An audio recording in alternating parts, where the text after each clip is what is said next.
ప్రభునందు ప్రియులారా, పోయిన వారం మనం యేసు ప్రభు వారు ఆదరికి వెళ్ళాడు కదా. పోయిన వారం యేసయ్య ఏ దారికి వెళ్ళాడు? గలిలయ సముద్రపు ఆదరికి వెళ్ళాడు. మరి ఈ దినము ఆదరికి వెళ్ళినటువంటి యేసయ్య మళ్ళా ఏదరి నుండి వెళ్ళాడో ఆదరికి ఏం చేశాడు? ఆయన వచ్చాడు. ఆయన మరి వచ్చినప్పుడు బహుజన సమూహము ఆయనతో ఉన్నారు, బహుజనులు ఆయనతో ఉన్నారు. మరి ఆ సముద్ర తీరమున సమాజ మందిరపు అధికారులలో ఒకడైనటువంటి యాయీరు ఆయన దగ్గరకు వచ్చాడు. సమాజ మందిరపు అధికారులలో ఒకడు, ఆయన పేరేంటట? యాయీరు అన్న వ్యక్తి ఆయన దగ్గరకు వచ్చి ఆయన పాదముల మీద పడ్డాడు. ఆయన అధికారి. సమాజ మందిరములో ఏ కార్యము జరగాలన్నా అతని యొక్క పర్యవేక్షణలో జరగాలి. అటువంటి అధికారి ఇప్పుడు ఎక్కడికి వచ్చాడు? యేసు ప్రభు దగ్గరకు వచ్చాడు. యేసు ప్రభు దగ్గరకు వచ్చి రావడం మాత్రమే కాదు, ఆయన పాదముల మీద పడ్డాడు. ఒక అధికారి యేసు ప్రభు పాదాల మీద పడడం అనేది గొప్ప విషయమే కదా. ఈ రోజుల్లో ఎంతమంది అధికారముతో ఉన్నటువంటి వారు ప్రభు పాదాల దగ్గర ప్రభు పాదాల దగ్గర కనబడుతున్నారు, ప్రభు పాదాలను పట్టుకుంటున్నారు. ఆ అధికారం అనేది వారిని ఏం చేస్తుంది? చాలాసార్లు వారిని దేవుని నుండి దూరం చేస్తుంది. మాకు అధికారం ఉంది కదా, ఇంకా మాకేంటి దేవునితో పని అనుకునే వాళ్ళు చాలామంది లోకంలో మనకు కనబడుతూ ఉన్నారు. కానీ ఇక్కడ ఈ వ్యక్తి సమాజ మందిరపు అధికారి అయినప్పటికీ అతడు ఎక్కడికి వచ్చాడు? ప్రభు దగ్గరకు వచ్చాడు. గొప్ప విషయం. ఈ రోజుల్లో కొంచెం డబ్బులుంటే, కొంచెం ఒక స్థితి ఉంటే ప్రభు దగ్గరకు రావడం, ప్రభువునే ఏం చేస్తున్నారు? మర్చిపోతున్నారు. కానీ ఈ వ్యక్తి అధికారి అయ్యుండి కూడా ప్రభు దగ్గరకు రావడం, ప్రభు పాదాల మీద పడటం, అతని యొక్క మనవిని అతడు ఒక మనవి చేస్తూ ఉన్నాడు. ఇతడు అధికారి కదా. ఇతడు తన కుమార్తెను, తన చిన్న కుమార్తెట, అంటే ఇంకా కుమార్తెలు ఉన్నారు, ఆ కుమార్తెలలో చిన్న కుమార్తె ఈమె మరి చావ సిద్ధంగా ఉంది.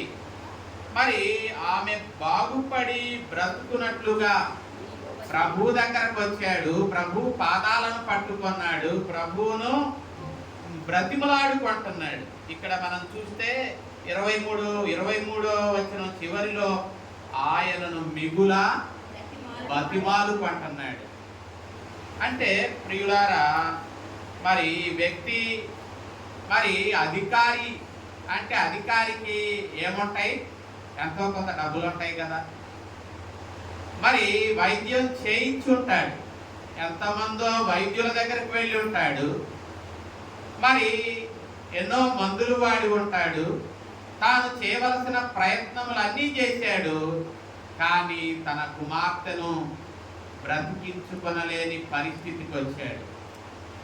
మరి తన అధికారం చేత ఏమాత్రము తన కుమార్తెకు ఏం చేయలేకపోతున్నాడు. తన అధికారము తన కుమార్తెను ఏమైనా బాగు చేయగలిగిందా? బాగు చేయలేదు. మరి తన అధికారము కంటే యేసయ్య అధికారము గొప్పది. ఆయన మరి తన కుమార్తెను ఏం చేయగలుగుతాడు? ఆయన బాగు చేయగలుగుతాడు అని నమ్మాడు ఈ అధికారి. నమ్మి ప్రభు పాదాల దగ్గరకు వచ్చి ఆ పాదాల మీద పడి ఆయనను బతిమలాడుకుంటున్నాడు. అయ్యా, నా కుమార్తె మీద నీవు చేతులు ఉంచితే నా కుమార్తె ఏమవుద్ది? బాగుపడుద్ది. మన దేవుడు ఎటువంటి వాడు? ఏమండి, ఆయన దగ్గరకు మనం వస్తే ఆయన పాదాలను పట్టుకుంటే, ఆయనను వేడుకుంటే ఆయన మనలను త్రోసివేసేవాడు కాదు.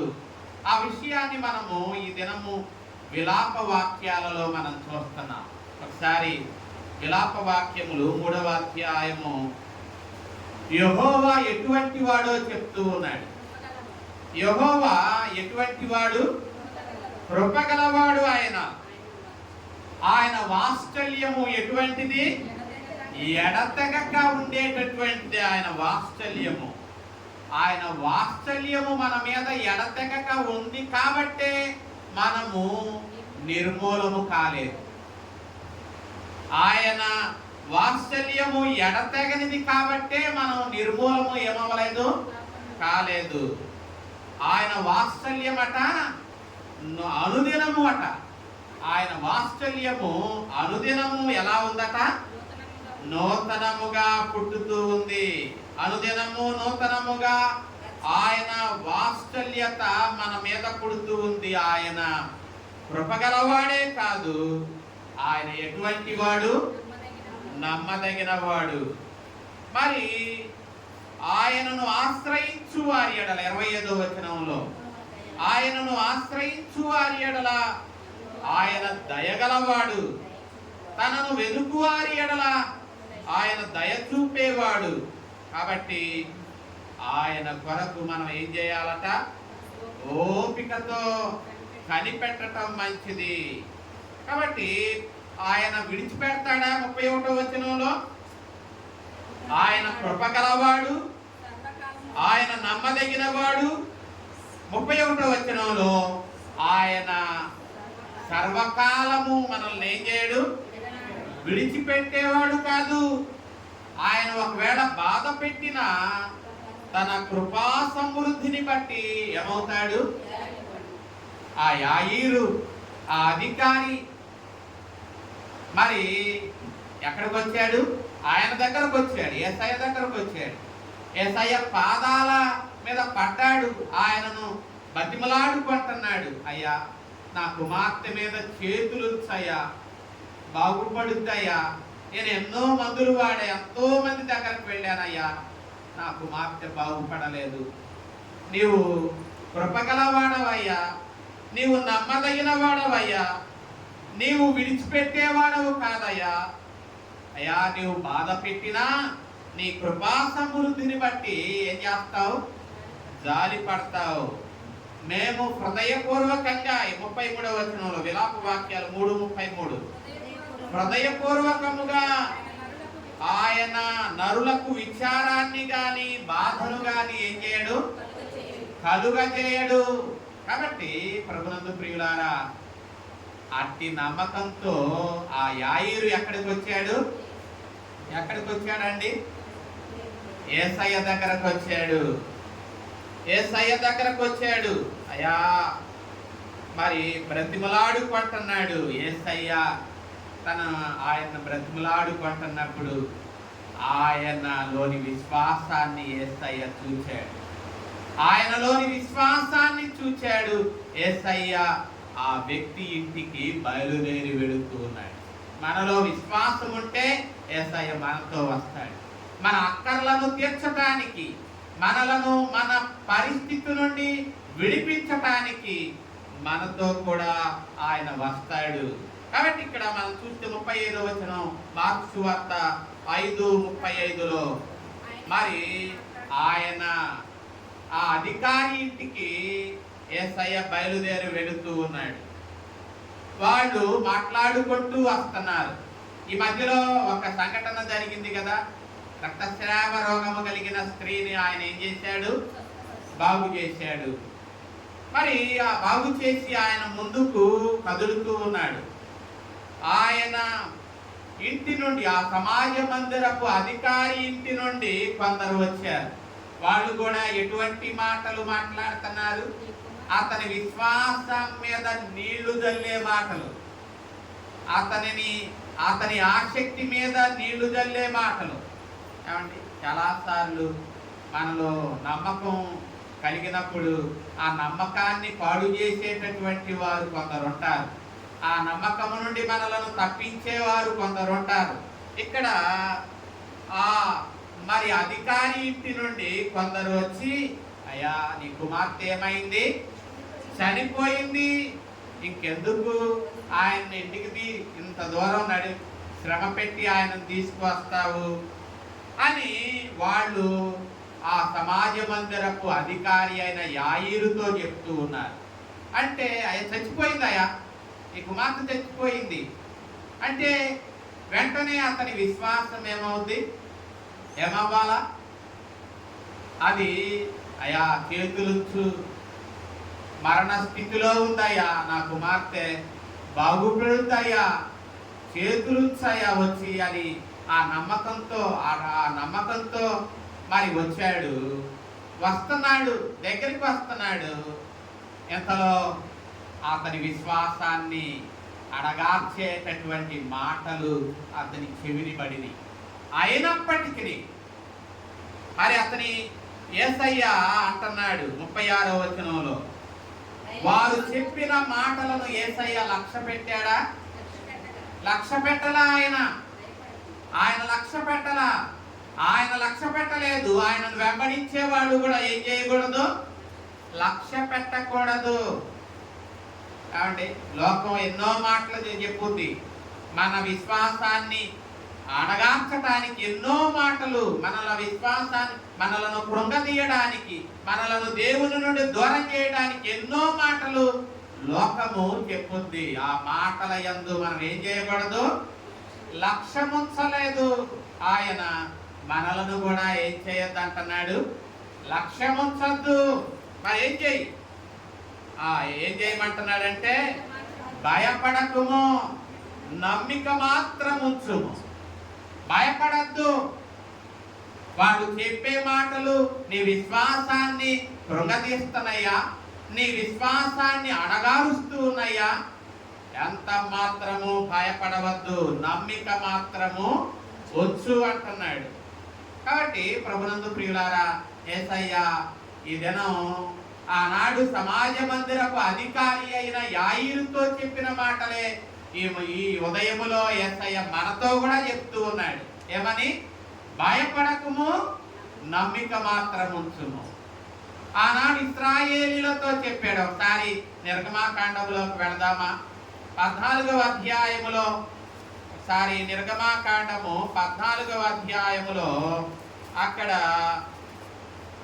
మోషేతో దేవుడు చెప్తూ ఉన్నాడు. మోషే 3 నిర్గమాకాండం 14:13లో అందుకు మోషే అంటున్నాడు, ఏమని? భయపడకుడి, యెహోవా మీకు నేడు కలుగజేయు రక్షణ. మీరేం చేయాలా? ఓరక నిలుచుండి చూడండి. మీరు నేడు చూచిన ఐగుప్తీయులను ఇక మీదట మరి ఎన్నడూను చూడరు. మీరు చూడకుండా ఉండాలంటే మీరేం చేయాలా? భయపడద్దు. దేవుడు మీ ఎడల కలుగజేసే రక్షణ మీరు ఊరక నిలుచుండి చూస్తే చాలు. భయపడద్దు. శత్రువులు వస్తున్నారా తరుముకుంటూ, భయపడద్దు. ముందు సముద్రం ఉందా, భయపడద్దు.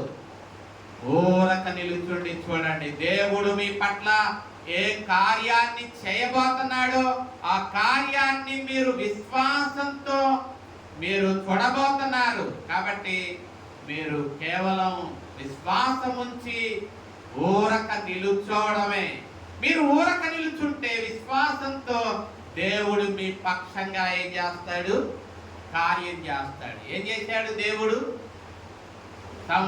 వెనుక శత్రువులు వస్తున్నారు, ముందు సముద్రం ఉంది, వాళ్ళు ఊరకుండా నిలుచుని చూస్తున్నారు. దేవుడు ఆయన ఏం చేశాడు? మనం చూస్తే ఆరిపోయింది నేల. 21వ వచనంలో మోషే సముద్రము వైపు తన చెయ్యి చాపగా, నిర్గమాకాండం 14:21లో మోషే సముద్రము వైపు తన చెయ్యి చాపగా యెహోవా రాత్రి అంతయు బలమైన గాలి చేత సముద్రమును తొలగించి దానిని ఆరిన నేలగా చూశారా? ఊరక నిలుచుండి మనం చూస్తే దేవుడే మన పక్షంగా ఏం చేస్తాడు? కార్యం చేస్తాడు. సముద్రాన్నే ఏం చేశాడు? పాయలు చేసి ఆరిన నేలను వారి కొరకు సిద్ధపరిచాడు. ఆరిన నేల గుండా వారు ఏమయ్యారు? సముద్రములో ప్రయాణం చేశారు. మనం ఏం చేయాలా? భయపడకుండా దేవుని కార్యము కొరకు విశ్వాసంతో మనం ఎదురు చూస్తే దేవుడు మనం ఊహించనటువంటి కార్యం చేస్తాడు. ఇశ్రాయేలీయులు ఎప్పుడైనా ఊహించారా? సముద్రము 2 పాయలవుద్ది, ఆ సముద్రములో ఆరిన నేల ఏర్పడుద్ది, ఆ నేలలో మనం నడిచిపోతాము అని అనుకున్నారా వారు? ఊహించనటువంటి కార్యాన్ని దేవుడు మన పట్ల చేస్తాడు. ఎప్పుడు? భయపడకుండా విశ్వాసంతో మనం నిలువబడినప్పుడు. ఇంకా మనం చూస్తే సంఖ్యాకాండము 14వ అధ్యాయంలోనికి వెళదాం. ఒకసారి సంఖ్యాకాండము 14వ అధ్యాయము 9వ వచనం.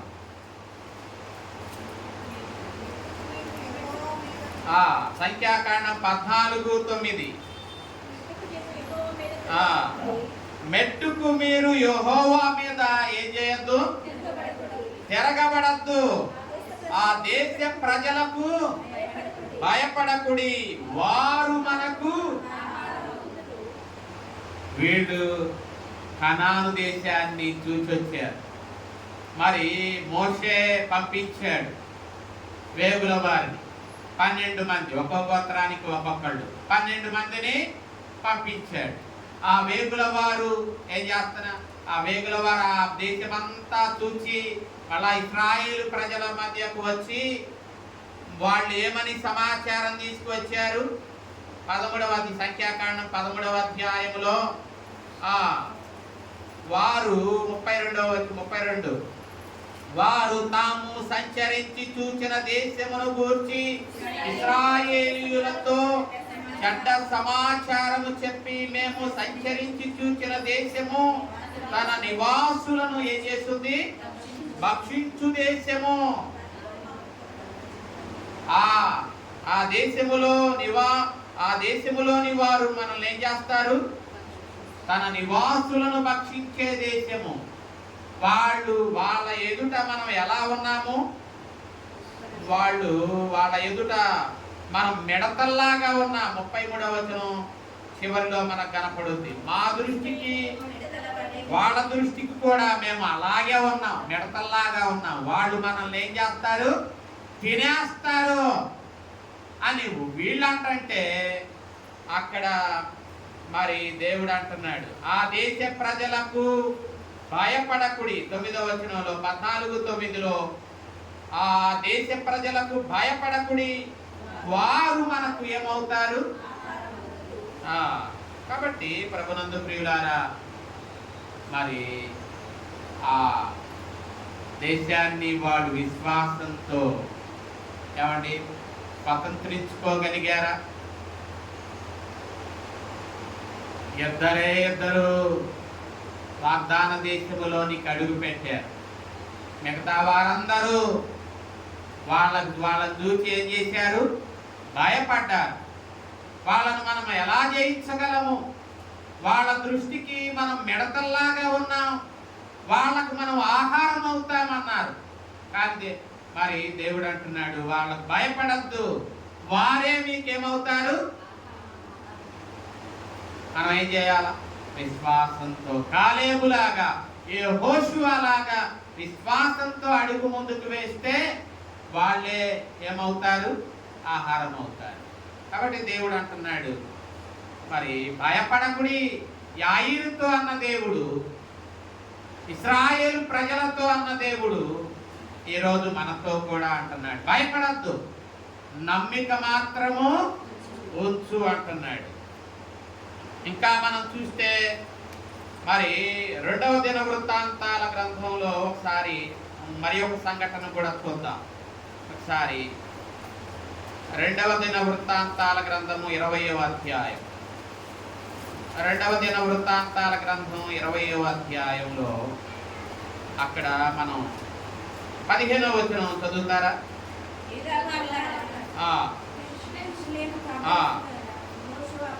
యూదావారలారా, యెరూషలేము కాపురస్తులారా, యెహోషాపాతు రాజా, మీరందరూ ఆలకించుడి.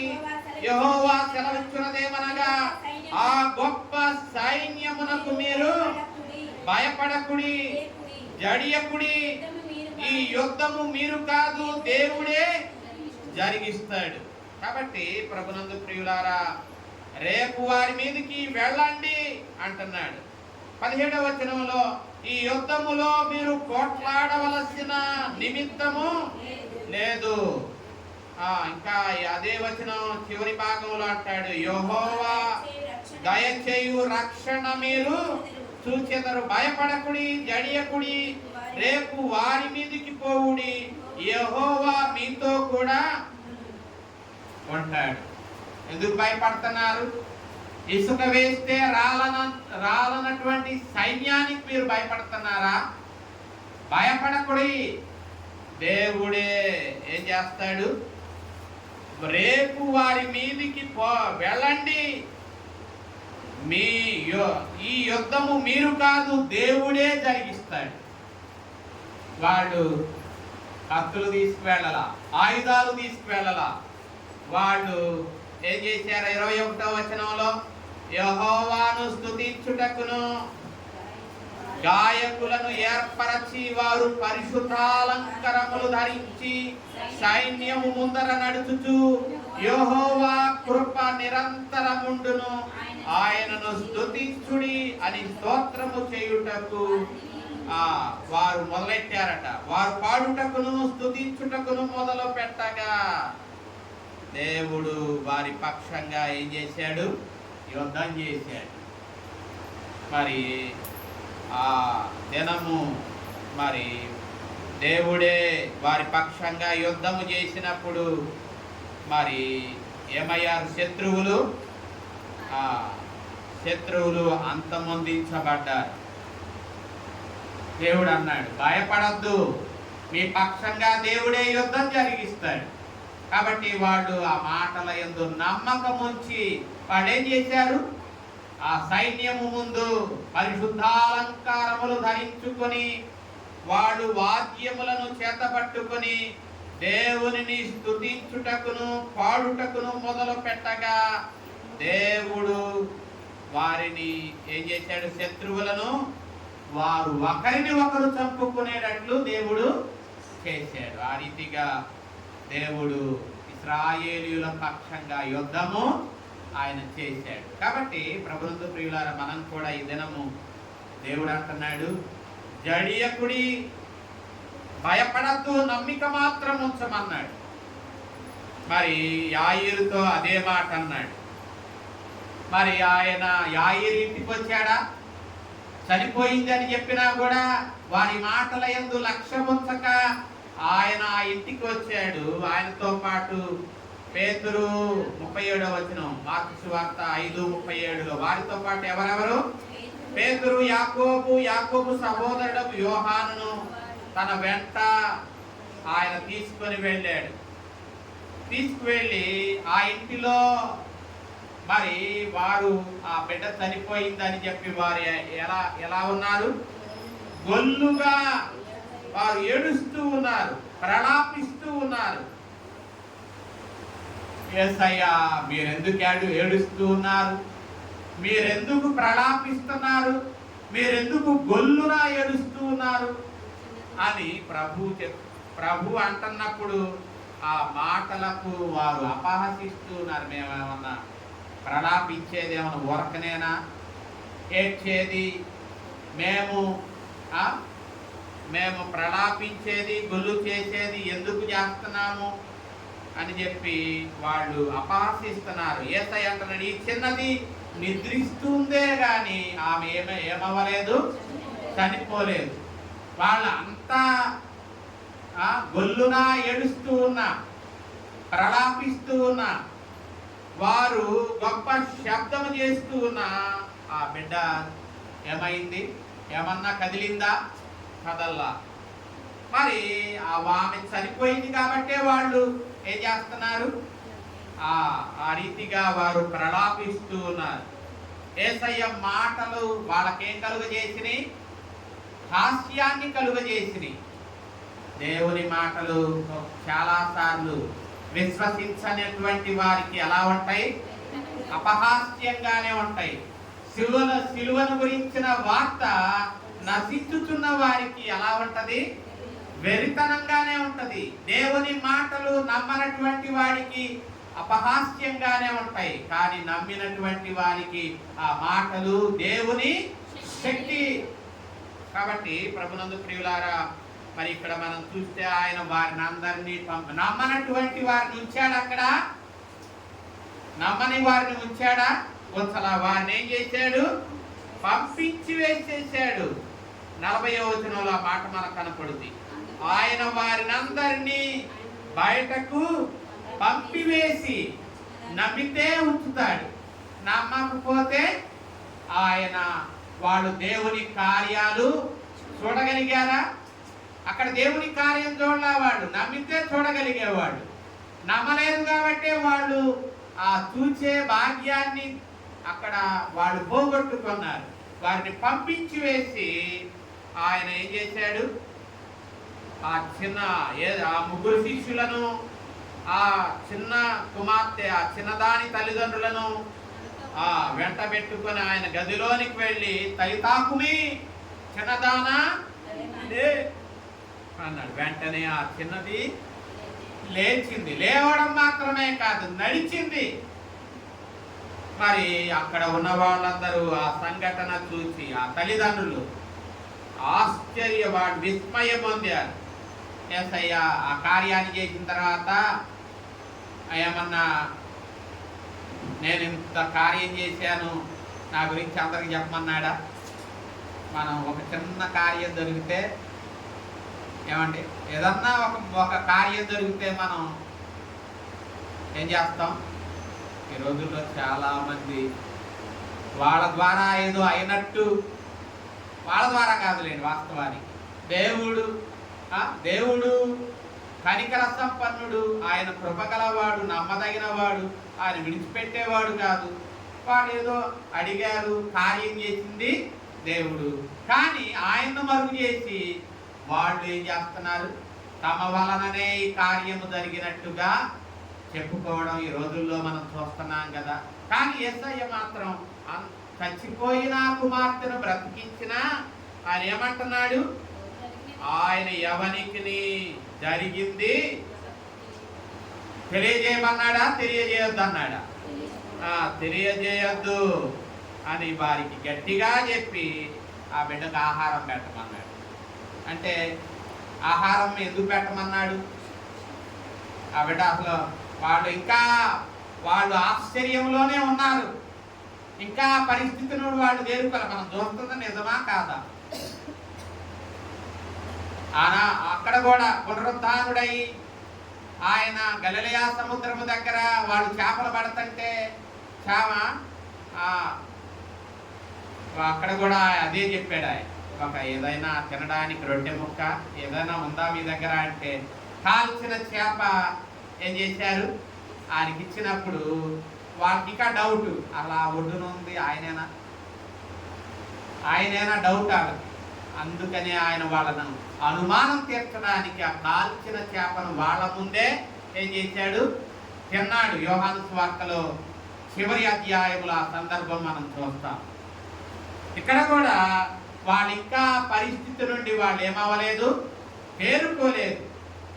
ఇప్పుడు ఆయన వారికి ఆహారం పెట్టమని అంటే ఇక్కడ ఇప్పటి వరకు ఏముంది? గొల్లు. ఇప్పటి వరకు అక్కడ ఏముంది? ప్రలాపం. ఇప్పటి వరకు అక్కడ ఏముంది? శోకం ఉంది. ఆయన ఏం చేస్తాడు? 30వ కీర్తన ఒకసారి చూద్దామా? ఇందాక చదువుకున్నాం కదా 30వ కీర్తన. ఒకసారి 30వ కీర్తనలోనికి వెళితే అక్కడ ఒక చక్కని విషయాన్ని కీర్తనాకారుడు చెప్తూ ఉన్నాడు. ఏంటి ఆ విషయమో మనం చదువుకుందాం. ఆయన ఆయనకు నేను మొరపెట్టగా 30వ కీర్తన 2వ చరణం 2వ భాగంలో నేను నీకు మొరపెట్టగా నీవు నన్ను స్వస్థపరచడం మాత్రమే కాదు, పాతాళములో నుండి నా ప్రాణమును ఏం చేశావు? లేవదీశావు. నేను గోతిలోనికి దిగకుండా నీవు నన్ను బ్రతికించావు. ఆ కుమార్తె, యాయీరు కుమార్తె ఏం చేశాడు? యేసయ్య ఏం చేశాడు? పాతాళము నుండి ఆమె ప్రాణమును ఏం చేశాడు? లేవదీశాడు. అంత మాత్రమే కాదు, గోతిలోనికి దిగకుండా ఆ బిడ్డను దేవుడు ఏం చేశాడు? బ్రతికించాడు. మరి కాబట్టే బ్రతికించాడు కాబట్టే ఇక్కడ అంటాడు 9వ చరణంలో 39లో, మన్ను నిన్ను స్తుతించునా, అది నీ సత్యమును గురించి వివరించునా. ఆ బిడ్డ మన్నైపోతే మంటిగా మారిన మన్ను నిన్ను స్తుతించగలదా? మన్ను స్తుతించునా? స్తుతిస్తుందా? స్తుతించలేదుగా. ఇప్పుడు ఆ బిడ్డ సజీవురాలైంది కాబట్టే ఆ బిడ్డ దేవుని ఏం చేయగలిగింది? స్తుతించగలిగింది. ఆ తల్లిదండ్రులు బ్రతికిన ఆ బిడ్డను బట్టి దేవుని ఏం చేశారు? స్తుతించారు. అక్కడ ఉన్న గొప్ప సమూహము జరిగిన కార్యాన్ని బట్టి దేవుని ఏం చేశారు? స్తుతించారు. అక్కడ ట్రాన్స్ఫార్మ్ చేశాడు ఆయన. పరిస్థితిని తారుమారు చేశాడు ఆయన. ఏం చేశాడు? 11వ వచనంలో 30:11 కీర్తన 30:11లో ఆయన అంగలార్పును ఏం చేశాడు? నాట్యముగా మార్చాడు. గోనె పట్ట అంటే విచారాన్ని ఆయన ఏం చేశాడు? విడిపించి సంతోషాన్ని కలుగజేశాడు. కాబట్టి ఆయన ఎప్పుడు భయపడక నమ్మిక మాత్రం ఉంచినట్లయితే ఆయన గోతిలోనికి దిగకుండా నిన్ను బ్రతికిస్తాడు. మట్టిలో మట్టి కాకుండా నిన్ను లేవనెత్తుతాడు. ఆయన నీ అంగలార్పును నాట్యంగా మారుస్తాడు. ఆయన నీ విచారాన్ని తొలగించి సంతోషాన్ని నీ జీవితంలో కలుగజేస్తాడు. ఎప్పుడు భయపడక నమ్మిక మాత్రం ఉంచితే ఇక్కడ అదే పరిస్థితిని మనం చూస్తున్నాం. కాబట్టి ప్రభునందు ప్రియులారా, ఈ దినం దేవుడు ఈ మాట మనకు చెప్తూ ఉన్నాడు. అంశము కూడా ఏంటి? భయపడకము, నమ్మిక మాత్రం ఉంచుము. చాలాసార్లు మన బలహీనతలను బట్టి, మన సమస్యలను బట్టి మనం ఏగోగొట్టుకుంటాం నమ్మకాన్ని. దేవుడు అంటున్నాడు, ఆయన నమ్మిక మాత్రం ఉంచు. భయపడద్దు, పరిస్థితుల వైపు చూడద్దు. యాయీరు వచ్చి చెప్పారు, చచ్చిపోయిందయ్యా అన్నారు. కానీ యేసయ్య ఆ మాటల యందు లక్ష్యం ఉంచొద్దు, భయపడద్దు, నమ్మిక మాత్రం ఉంచమన్నాడు.